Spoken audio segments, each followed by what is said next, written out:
all of them that I know. Yeah, a couple of them had a stockyard for a number of years. Hmm. Some of them were in radio too.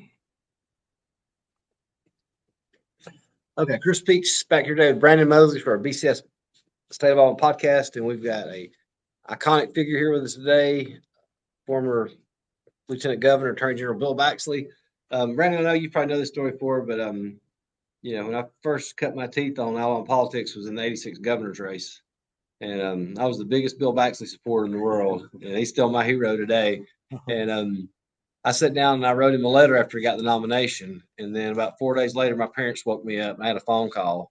And on the other end of that voice was his unique voice, thanking me for my support. And he's going to send a limo to get me when he became a governor. And, well, I guess it never got the limo ride. He didn't become governor. But, that was just still means a lot to me. It shows what kind of man he was to take that kind of time out of the campaign to call me.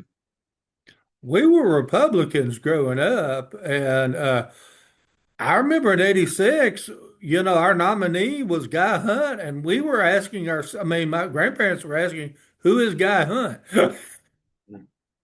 We found out a few months later, but we thought we were going to lose that deal. We didn't know if we were losing to Baxley or Braddock, but hey, it was like not looking good. We were kind of positive on Emory Fulmer, but that didn't work out too well in '82.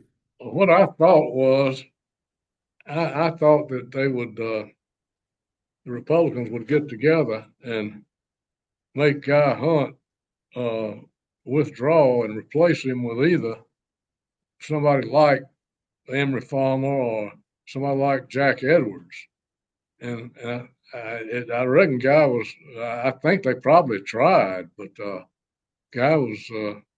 I reckon too stubborn, too smart to give in to it. But then, if they had done that, it probably would have made the issue of me replacing Braddock go away.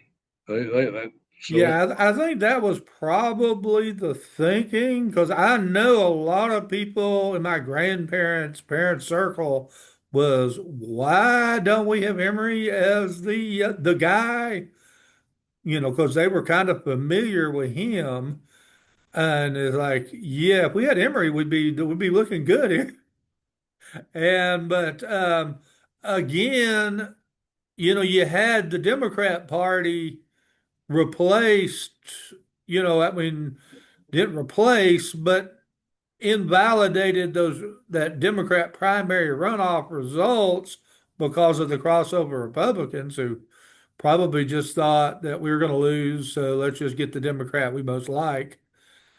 And then, it's like, okay, we're campaigning against that replacement and we're going to do our own replacement, and there would have been no grounds to do a Republican replacement other than, hey, we just think Emory or Jim Martin or somebody would be a more electable candidate. well, I kind of thought that I was going to get beat because I could tell people were mad. We never explained to people. They thought we were taking away their right to vote because they had Yeah. always voted, and uh, and we thought that they thought we were handpicking. My friends in the Democratic Party were handpicking me when we were never able to show that if you can vote to nominate the nominee of either party in Alabama. It's always been that way. But most of the time, the Republicans wouldn't have a primary. But you can't vote to nominate the nominees of both parties. You can't do that. You can't go into the Republican convention and then go into the Democratic convention and nominate both people. Uh, so you could vote in either party, but once you voted to nominate, and they had a Republican primary that a little over 30,000 people voted in, and so they weren't eligible to vote in the Democratic runoff because they'd already voted to nominate somebody for governor. Yeah. And we never could convince people that it was legal for them to come back in. I mean, illegal for them to come back in and participate in nominating the nominees of both parties. And the reason we couldn't was because Graddick was the attorney general, and he said that you couldn't stop people from voting, and if you tried to, he was going to prosecute them. Now, if he had been some other office holder, he wouldn't have had that authority, and we probably could have won that thing. But the best thing in the world that ever happened to me was losing that election. I'm thankful that it came out like it did, and the people of Alabama were good to me. I had a good career. I enjoyed it. It was. I'm very satisfied with my life and very thankful that I've been able to live this long. But I'm glad I lost that election. My grandfather, he was born in 1930 and had never voted. Well, I think he voted the first time he voted for Republicans, he voted for Reagan. But I just remember he was so furious. He didn't know who Guy Hunt was, but there was just no way, he's voting for Hunt.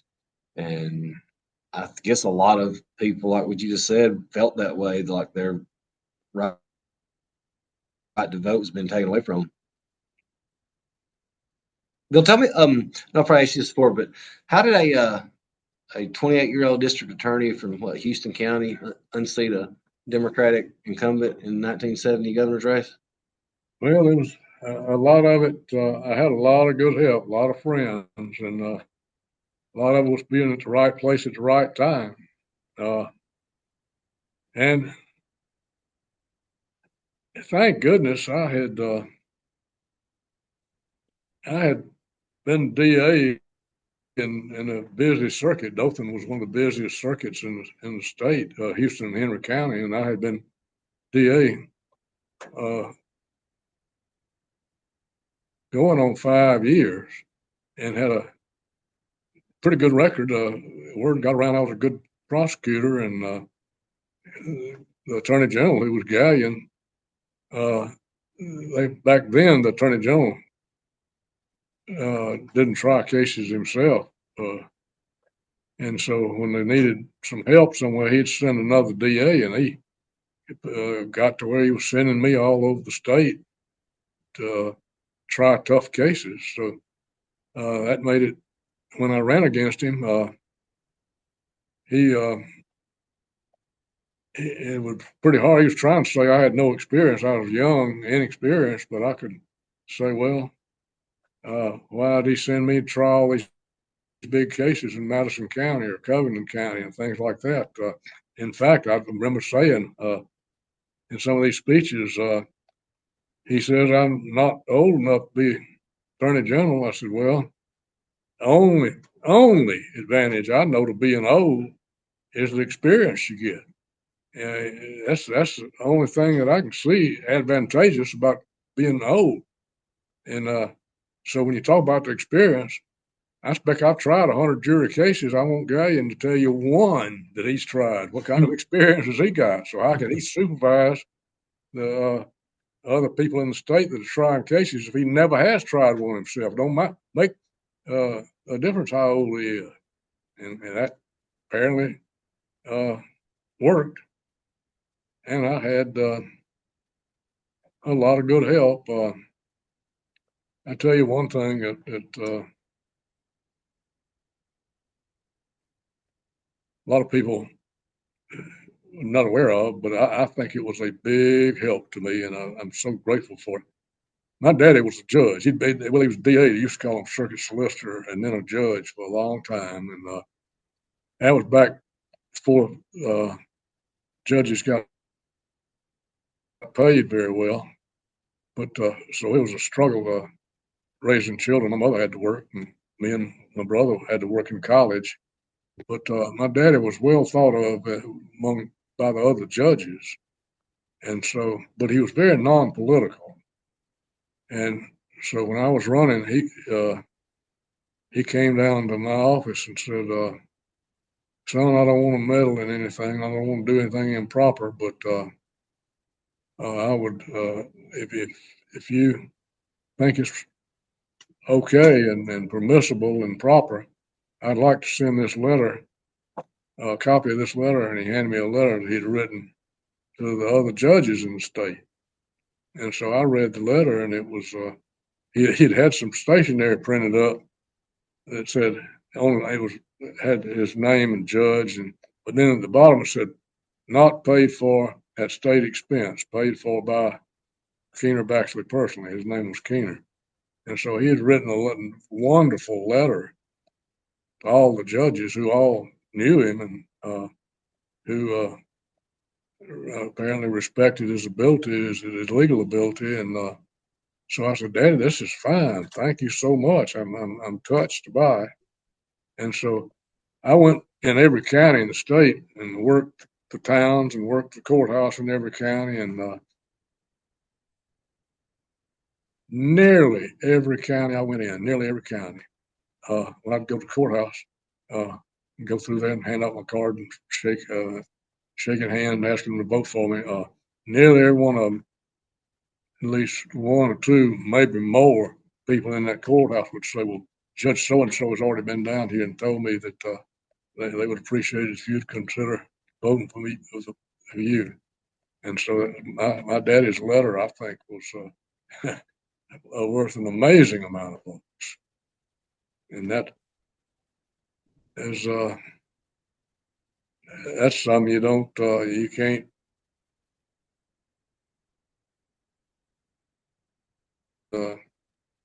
it's not something you could plan or buy or do, but I think it made a big difference.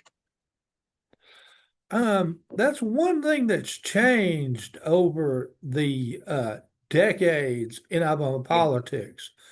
You and Don Siegelman, you overlapped in your careers a bunch, but I mean, you were a DA in like your 20s and running for AG in your 20s, and I don't know what's happening with the lights here, but you were like lieutenant governor in your 30s. Um, Now it seems, and George Wallace, I mean, George Wallace and John Patterson were running for governor in like 1960 while they were still very young men. Now it seems like it's mostly older people. It's like we've got Tuberville versus Doug Jones. And, both of them had pretty long, successful careers in their chosen fields before, they got into politics. Doug for governor in 27, for senator in 2017, and then Tuberville for senator in 2020.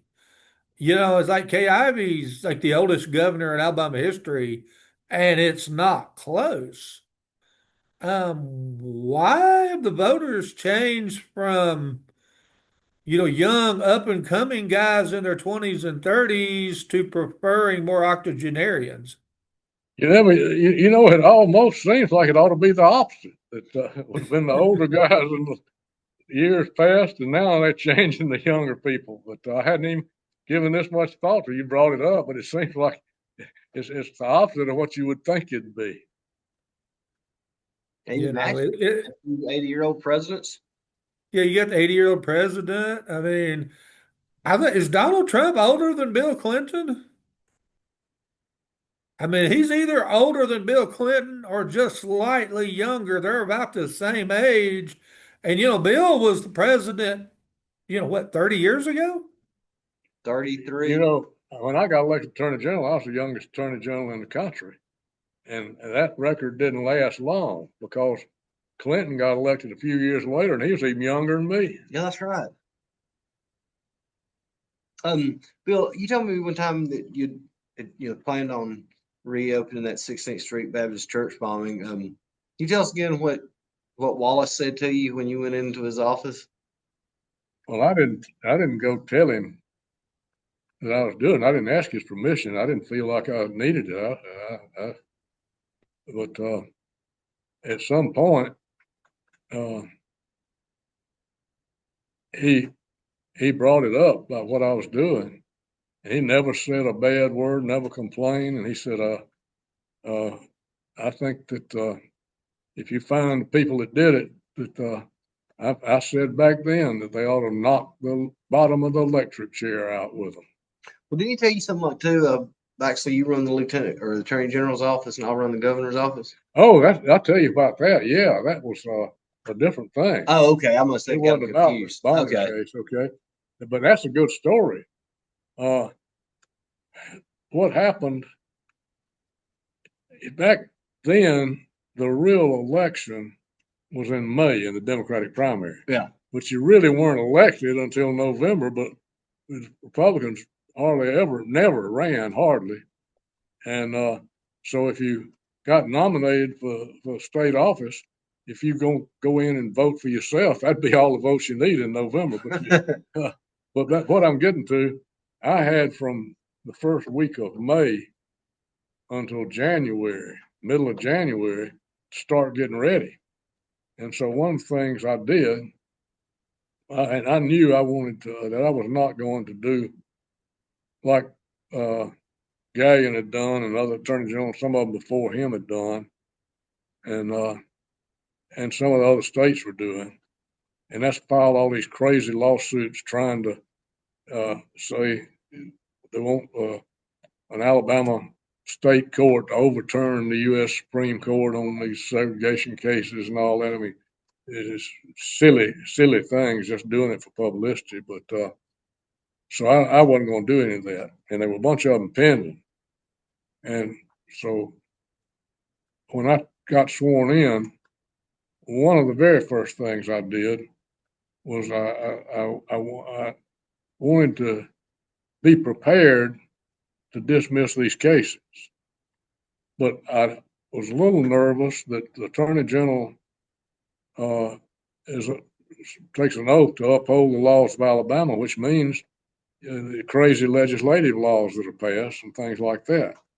And so I didn't want to be criticized by saying I wasn't doing my duty that I'd sworn to uphold the laws of Alabama. Now I was going in dismissing things. So I looked at what was pending, legal issues, and one of the things that was pending was there was a suit against we used to have call it the Milk Control Board, and they set prices or required grocery stores to sell milk at a certain price, and that was wrong in my opinion. And so Del Champ at that time was a chain that was headquartered in Mobile, and they filed a lawsuit against the state saying it was unconstitutional for the milk board to tell them what price they could charge milk. And of course, the Attorney General's office at that time I came in was one of the people defending the milk board. They defended the law. And I thought Del Champs was right, but also that was the issue that I said, I don't want to use the segregation issue and have people say that I wasn't following my oath of office.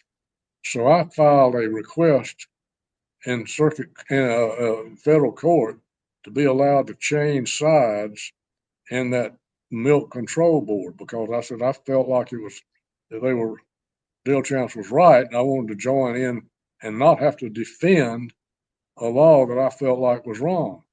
And so I got sworn in the middle of January. In the middle of February, a 3-judge federal panel in Montgomery ruled that I was right, that I did not have to defend. They said I do take an oath of office to defend the state, but I don't have to defend them. I also take an oath of office to uphold the Constitution of the United States, and that supersedes the laws for the state. And if I felt like something the state was doing was unconstitutional according to the U.S. Constitution, I didn't have to defend it and could attack it. And so that was what I wanted for later in these segregation cases. So at the same time, I was making a list of all these cases we were in. And after I got that decision from the 3 judges, federal panel, I got a list and I called, I think nearly all of them were pending in Middle District Federal Court in Montgomery in Judge Johnson's court. And so I got a list and called Judge Johnson's clerk, her secretary, and asked would she set well, she asked the judge to set all these cases, how many of them they were at the time, for a status conference.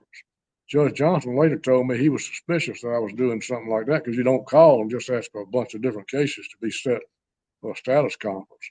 And so they set them all for one day in March, I think it was, and the day before they were set, I got to thinking, I said, you know, Governor Wallace is, I like him a lot.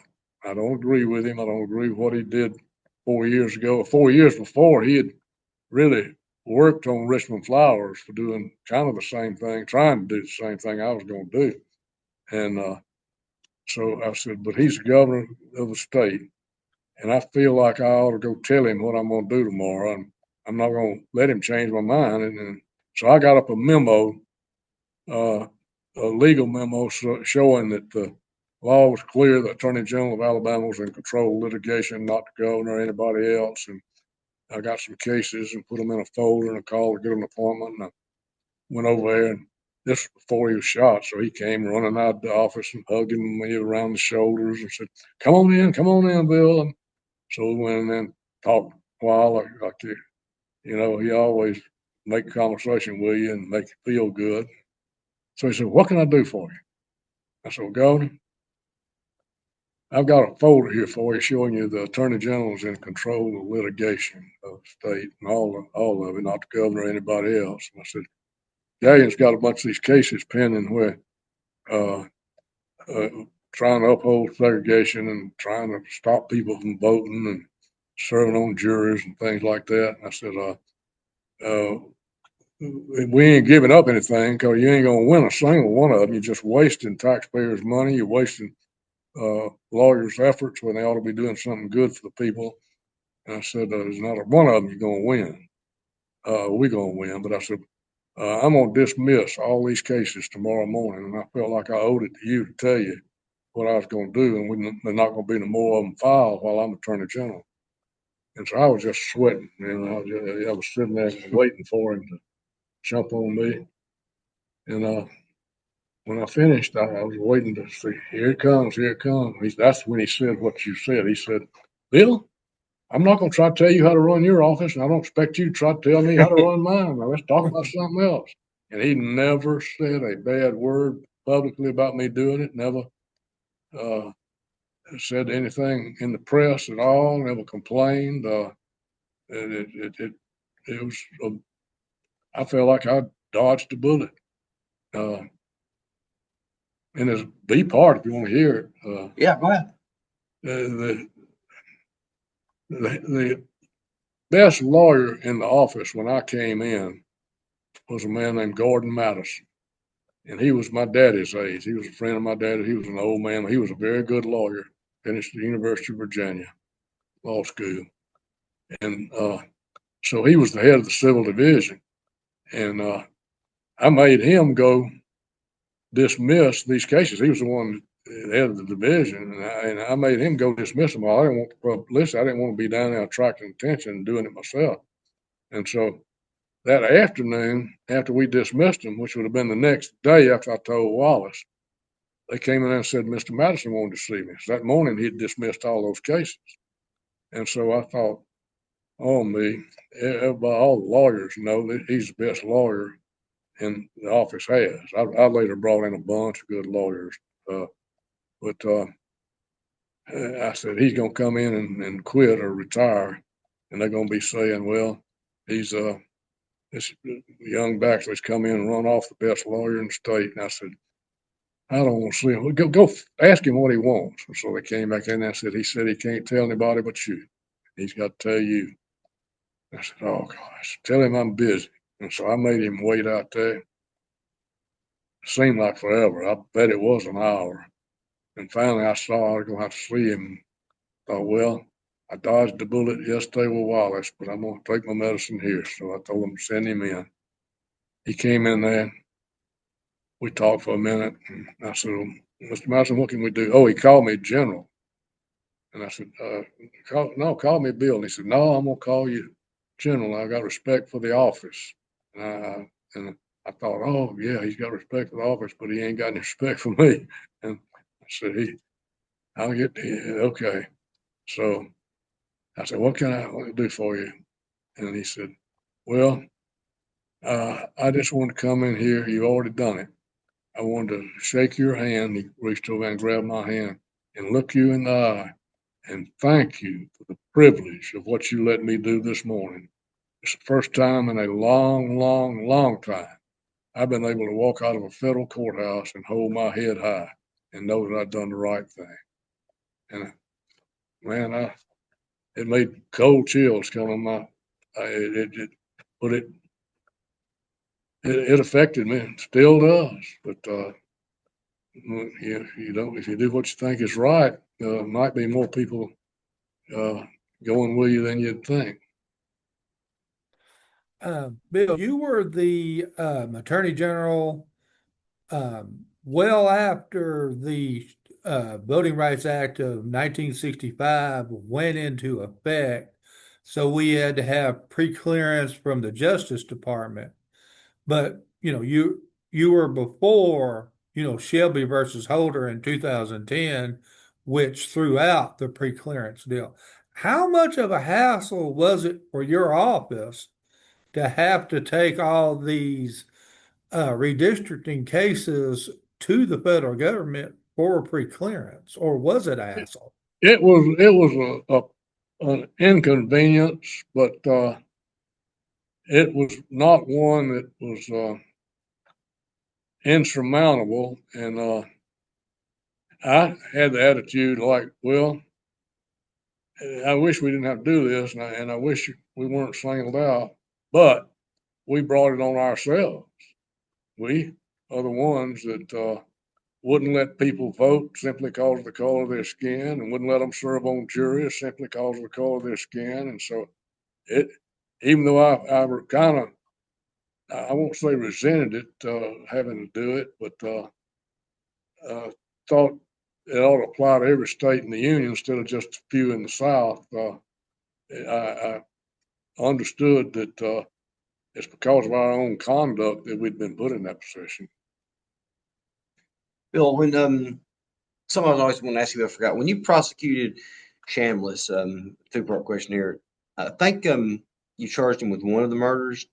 Did you charge him on one in case you got an acquittal? You could come back and charge him with the other ones? Exactly. Now, we probably would not have been successful, but I got 4 separate indictments, one for each of the little children's death. Well, murdering one of them, murdering another indictment for another one, and another indictment for the third, and another indictment for the fourth. And the reason was I thought that maybe, just maybe, if we lost the first one, whoever came in after me, or me, if I was still there, could come in and try him for one of the other murders. But and it probably wouldn't have been successful. I don't know, but it was something I figured was worth the effort. And so we had 4. We tried the one with the little Denise McNair. She was the youngest one. And then after we convicted him and he got life, we dismissed the other 3. There wasn't no need to try him again. How concerned were you with, I mean, I think it was 9 whites on the jury and 3 blacks. Were you concerned going into deliberations that you was going to get a hung jury? Well, I was nervous about it, but I thought it was 10 whites. Oh, it could have been. It was either, I was confused whether it was 10 and 2 or 9 and 3, because we also had some alternates on there that got excused. And I wasn't sure how many we were left with, and still can't remember whether it was either 10-2 white or 9-3 white. But I was nervous, but the jury wasn't really out that many hours and found him guilty. They did the right thing. I think all the juries that certainly, I think the jury that convicted Stoner was vast majority white too. We also indicted Stoner and convicted him of bombing Shuttlesworth Church. Oh, yeah. Back in '57. our first tip, we got some bad tips and wasted some time. It really wasn't wasted, but we went after investigating people that did not do it, but they did a lot of other bad things. Stoner was one of them. He was our first suspect. We got a tip. He and his group. He was out of Marietta, Georgia, and he did do a whole bunch of bombings. Him and his group, mostly of temples, Jewish temples. They bombed the temple in Atlanta, Charlotte, Jacksonville, Miami, Wow. Nashville, Jackson, Mississippi, New Orleans. They put one in Birmingham, and thank goodness the custodian found the one in here. And this next morning it hadn't gone off, and they disarmed it. But Stoner was our first suspect, and found out he did do all a bunch of bombings, but he didn't do 16th Street. But we did find out where he'd bombed Shuttlesworth Church back in '57. We made a case out of that. But that was kind of a hard one too, because it had been even longer than the church bombing. Yeah. And thank goodness nobody was injured or killed. And so under the law in Alabama, if there's no injury or no death, it's a 5-year statute of limitations. So that happened in '57. So the statute of limitations ran in '62. But one of those bright guys that I brought in my office found a loophole in it, and it says that if you set off an explosive dangerously near an occupied dwelling, it's no statute of limitations. And so Stoner, Shuttlesworth Church was over there in a residential area, and it was only about a foot on either side of that church before there was a house.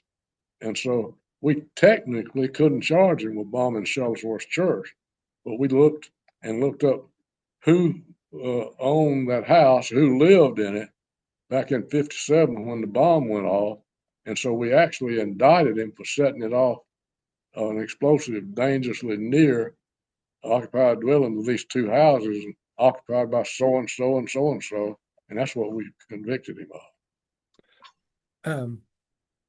Later, after you did your prosecutions in the 16th Street Baptist Church, it came out that there was a tape where the FBI had a mole that was taping Blanton and Cherry, and then that tape, was sent to Doug when he was U.S. attorney for North Alabama, and he was able to prosecute Blanton and Cherry, given that FBI evidence that you never saw. Were you angry later when you found out the FBI had this, but I guess didn't share it for whatever reason?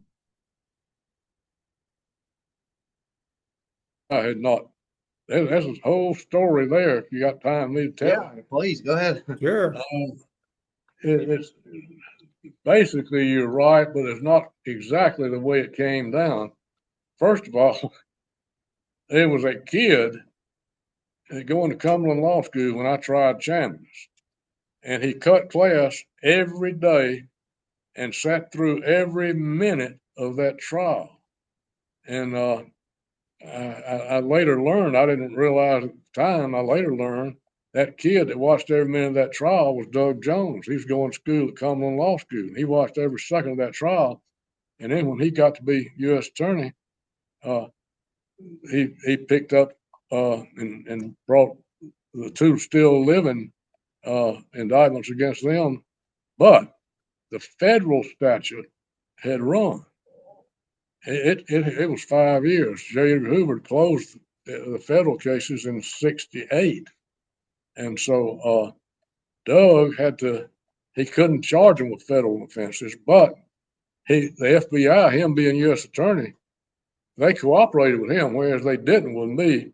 until I got another little story maybe you might want to tell, but Doug didn't have the problem with the FBI, but they had no federal jurisdiction because the federal statute was 5 years. So Doug went to Bill Pryor, who was Attorney General at the time, and to Bill Pryor's credit, Bill Pryor made Doug a special Alabama Assistant Attorney General for those cases. And so Doug came over, even though he was the sitting U.S. Attorney, he came into an Alabama grand jury and as a special assistant to Bill Pryor, got indictments against the other two and tried it. Doug was the lead trial lawyer in the state case. They were state murder cases. And Doug, as the U.S. attorney, was the lead lawyer doing the prosecuting. But that's a little thing that probably of interest to lawyers, like that thing that was Stoner's interest to lawyers, but the public wouldn't be aware of that. But I thought that was great cooperation, and Pryor's to be commended for that, and Doug is to be certainly. But on the other thing, if I got time and not too bored, no, please. The only way the FBI, I thought it would be simple to send them a letter and ask for their cooperation when we realized we were on the right track. We went off on some against Stoner and then some other tips didn't pan out. When we found out that we were on the right track, I realized the FBI knew it within hours, if not minutes, after the bomb went off, and they knew exactly who had done it. And so I thought by then we had people telling us that they had told the FBI so and so back then, blah blah blah blah. So I knew we needed to cooperate with the FBI, and I thought it'd be no problem because they had no case because the statute had run, the federal statute had run. So I wrote a letter to the FBI. I had worked with them quite a bit when I was DA and as Attorney General, and I didn't think it'd be any problem. And I didn't hear from them, and the weeks turned into months, and the months turned into years. And so I was afraid we were going to have to not make the case because we had to make sure that everybody was talking to us that had already talked to the FBI, that they had told them consistent stories, or else we'd have gotten in a position to be embarrassed. And so when I didn't hear from them, one time I was in Washington and wasn't on that business at all, but I had a good friend who was from Alabama. He's from Talladega, named Jack Nelson. He was a journalist. And Jack, at that time, and had been for years, was the Washington bureau chief for the Los Angeles Times, the LA Times. And Jack was well thought of in nationally. He's a great journalist. And so, but he was my friend, and we'd go out and socialize with him. Me and him would had been doing that several years. And so during that time period, I was up in Washington, and we went out to one night, and Jack said, "Are you still working on that bombing case where they killed those little girls in that 16th Street Baptist Church?" I said, "Yeah, but I'm afraid we're going to have to shut it down." And he said, "What?" I said, "We know who did it now, but I said, I told him that about the FBI and they wouldn't cooperate in the Justice Department." So Nelson said, "Well, I can help you with that if you want me to. You want me to?" I said, "Yeah, if you don't, we're out of luck." And so then we quit talking about that and got off on some more stuff. I finally went back to my hotel. He went home. And the next morning, my phone rang early at the room, and it was Jack. He said, "You had your coffee yet?" I said, "Yeah, 3 cups." He said, "Well, all right." I said, "I need to ask you, are you sure you want me to do what we talked about to go to FBI and Justice Department on that, try to see if they'll work with you on that church bombing case?" I said, "Yeah, like I told you." I said, we don't have to give it up. We don't." So he said, "All right, I can do something for you." And he said, "I want to make sure that you felt the same way after you had your coffee that you did after you had those beers last night. And so he went over there, and not long, I reckon 2 or 3 weeks after that, I got a call from the FBI, the special agent in charge in Birmingham, and he said, Mr. Baxley said, that request you got for us to work with you on that 16th Street bombing case, that we want to do what we can to help you. And he was acting like it was just pending, like 10 days. So it'd been that 2 years. And so he said, now we can't let you, we can't just turn our files over to you. But if you send an investigator, or how many of you got want to send up here, we'll make a place for them to work. And we'll work with you. And I said, great. So I went back and I decided that I would put a fresh set of eyes on there. And we had an investigator that was great named Bob Eddy. Mm-hmm. And Bob he later became sheriff of Madison County, but Bob had not done any work on the bombing case. And so I called him in and I said, Bob, I told him about what had happened. And I said, I want you to learn everything from the ones that have been working for years on the here in the office. And once you get familiar with that file, you call the FBI special agent in charge in Birmingham, and you go up to Birmingham, and you get you a motel room or rent you an apartment. State will pay for it. We're gonna give you other cases to reassign them to other investigators. And you got one case, and that's that bombing case. You stay there until you can solve it. And so he came up here, but their definition of cooperation and mine was pretty far apart.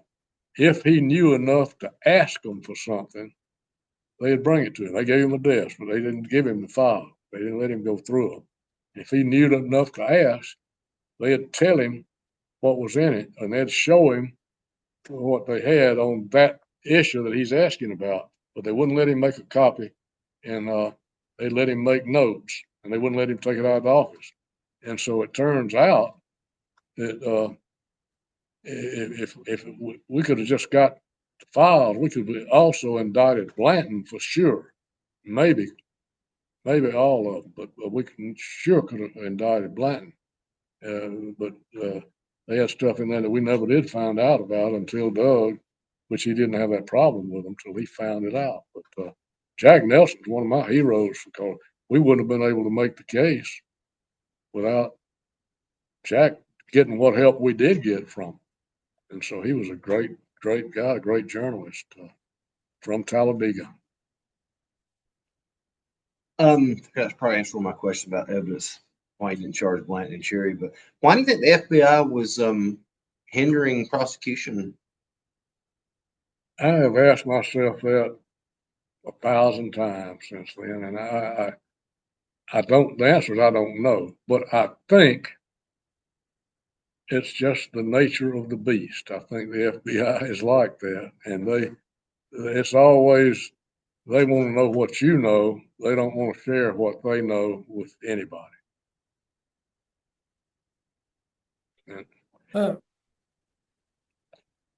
You were the Democrat nominee in '86.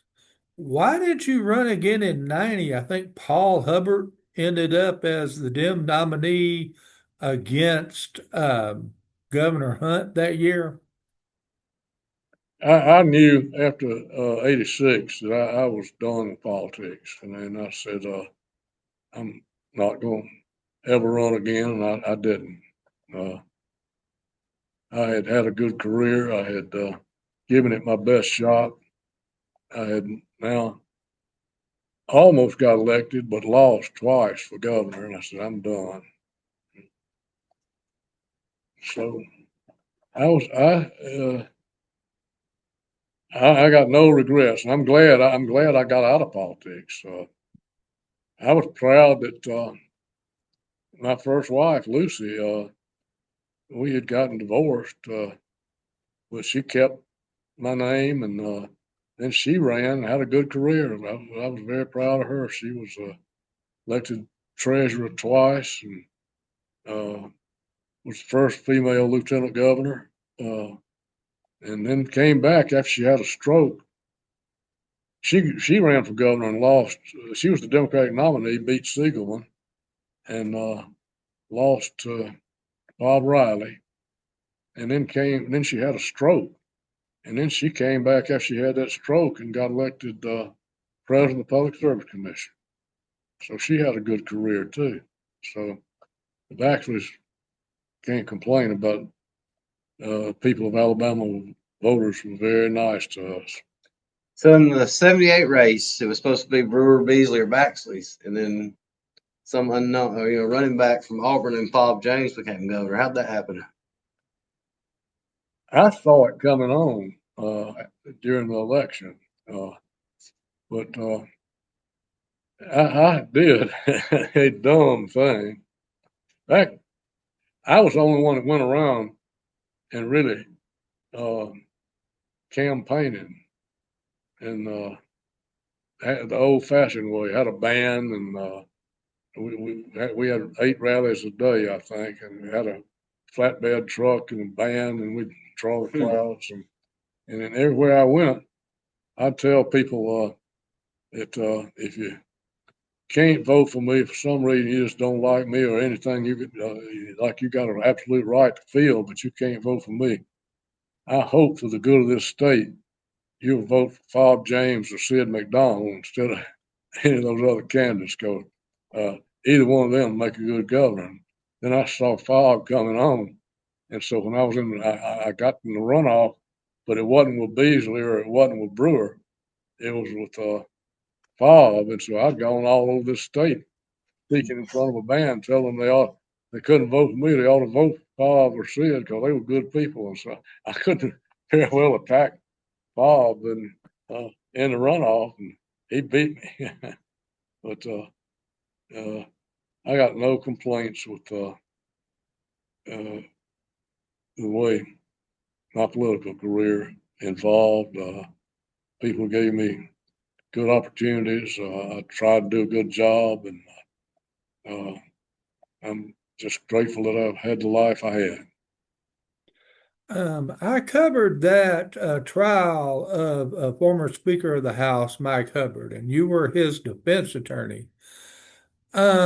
We all expected after Mike was convicted that there would be indictments against all of, the theoretically unindicted co-conspirators, because if Mike was politically corrupt, you can't be corrupt without a dance partner. Why did those trials or indictments never saw the light of day? Well, Mike, of course, and I are on opposite sides of the political aisle. He was a strong Republican, and I was a strong Democrat, still am. He's still a strong Republican, I presume. And Mike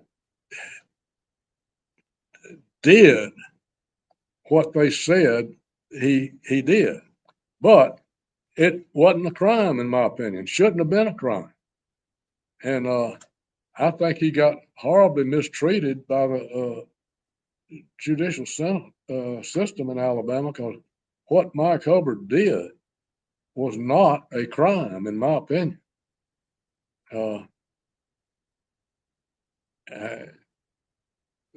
I can't answer why somebody did or did not bring charges.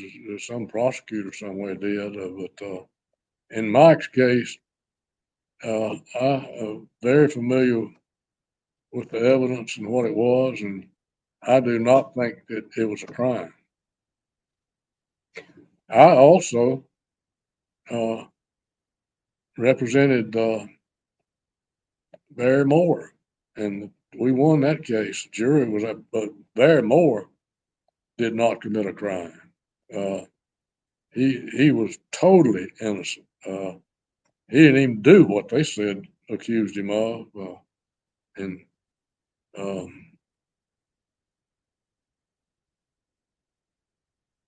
so I've represented Republicans as well as Democrats.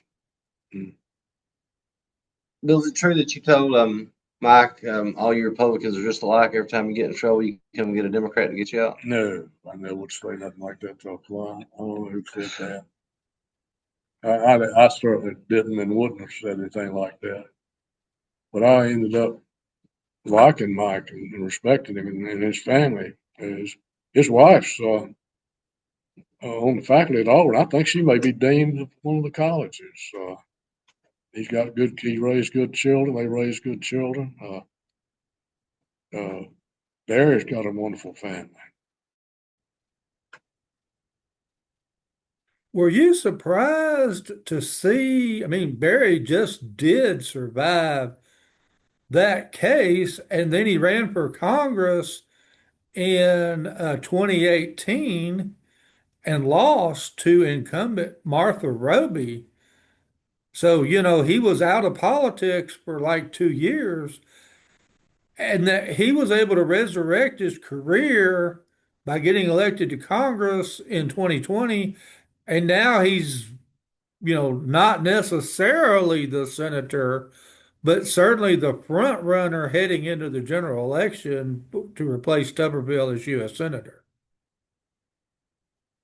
All I can tell you, I mean, I'm a Democrat and I'm for the Democrats, but I will tell you that Barry is an honest person. He's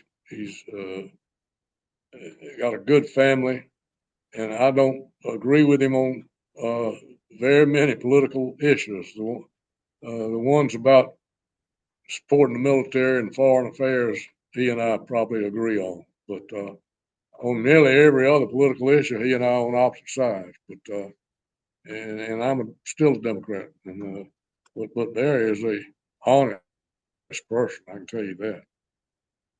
I want to go back to that 86 governor's race for a minute. This past year, we've seen in the AG's race, it was pretty good, pretty bad with some of the ads. And the lieutenant governor's race in West Allen went after each other. But, you told me one time that, and Charlie backed this up too, you said we were friends before, we were friends during, we're friends after. How can two people that are friends go at each other like that? I reckon it's like playing football against each other. You get people in Alabama and people at Auburn, and they might have played high school ball together, and then but when they playing each other, they going after each other as hard as you can go. Now, that don't mean you do it and carry it over outside the stadium.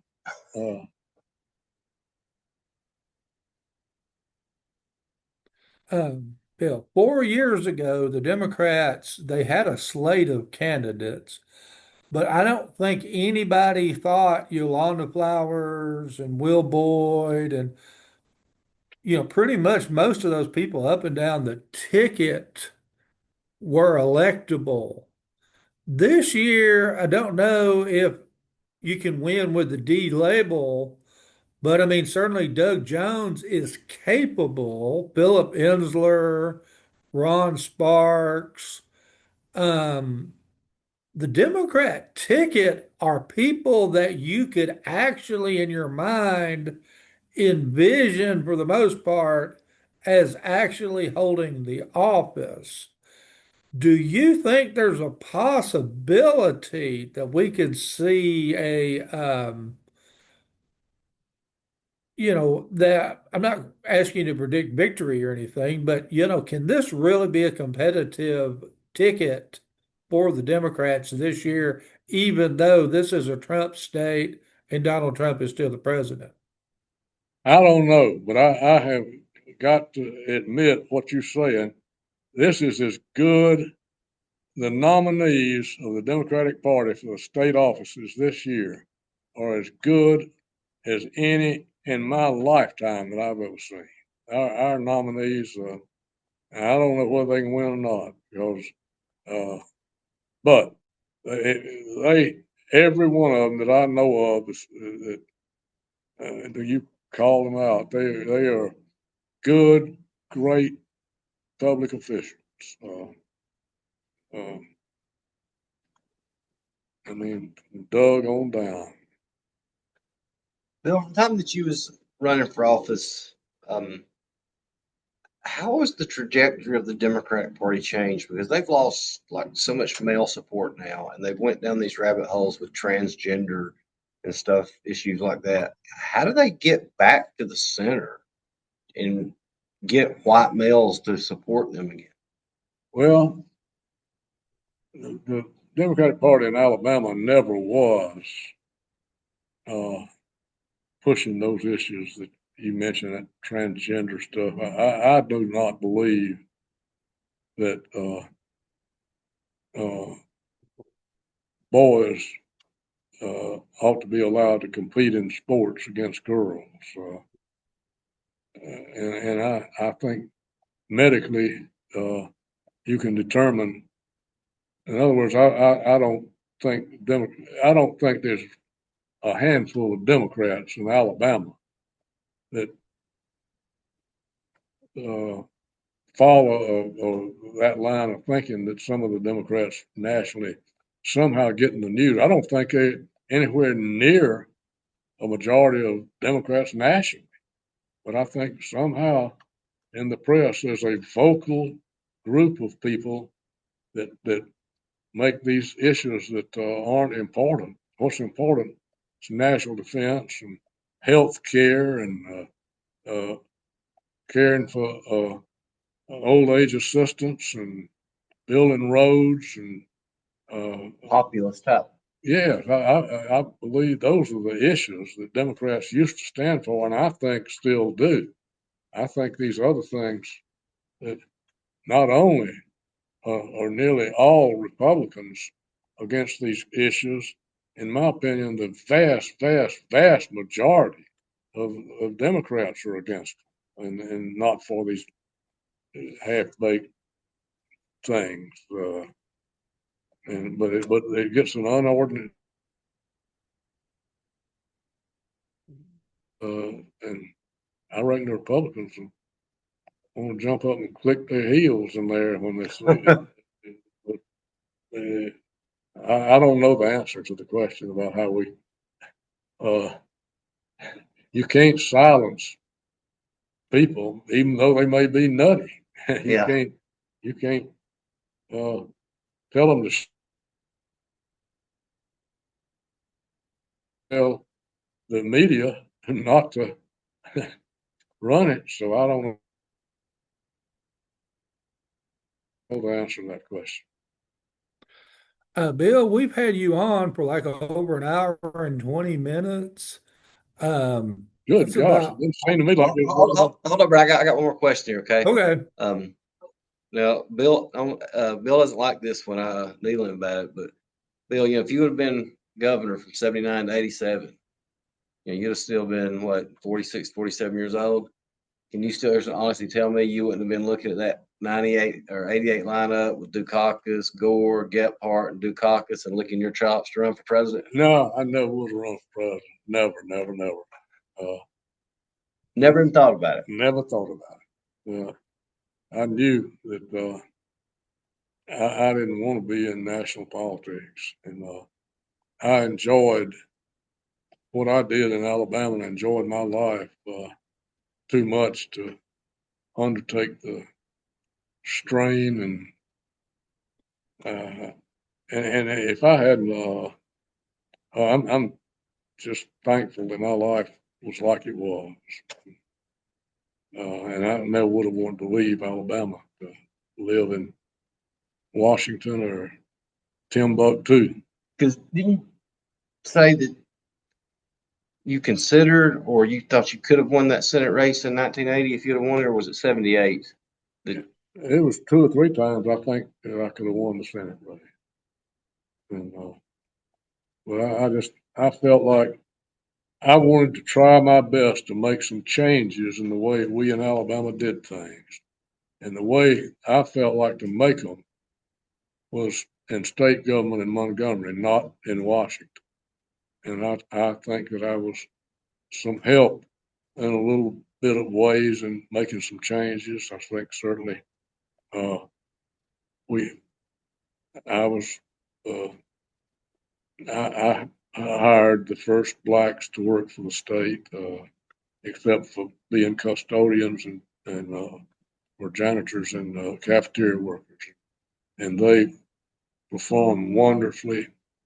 The first one to ever work for the state was Myron Thompson, Judge Thompson, and he was great. And he had to be like Jackie Robinson and be better than his competition. But then after that, we hired more, and I hired the first black secretary, and then that became a non-issue. And Governor Wallace started hiring people.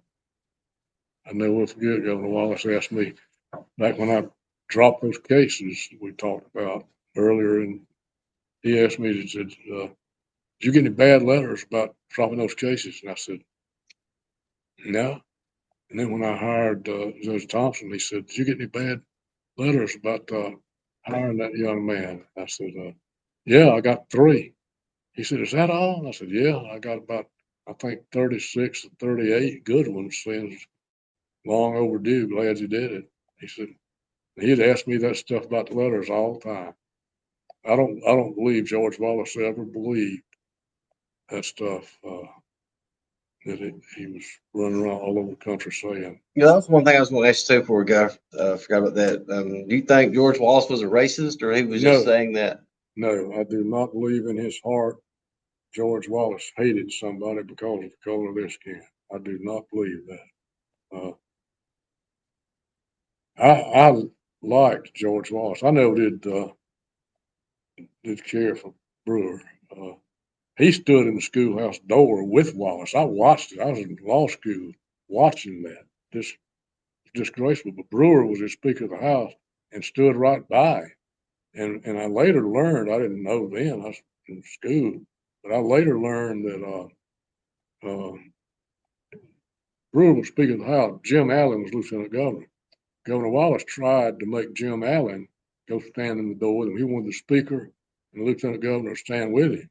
And Jim Allen, although he was one of our #1 conservatives we've ever had in the state, but he refused to do that. And I don't think Wallace ever forgave him.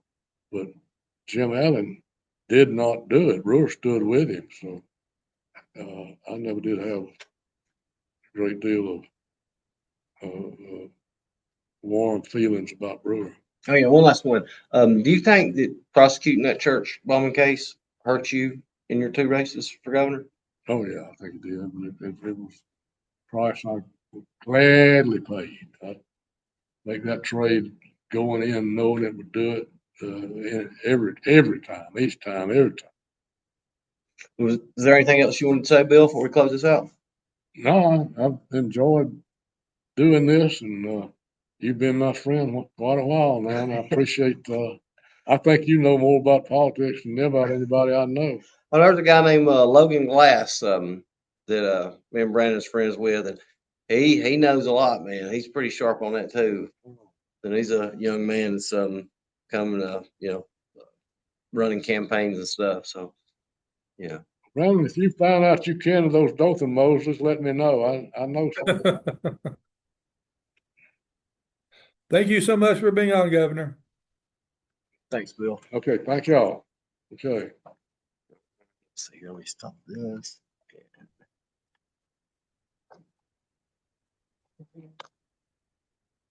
Good gosh, that went over an hour on.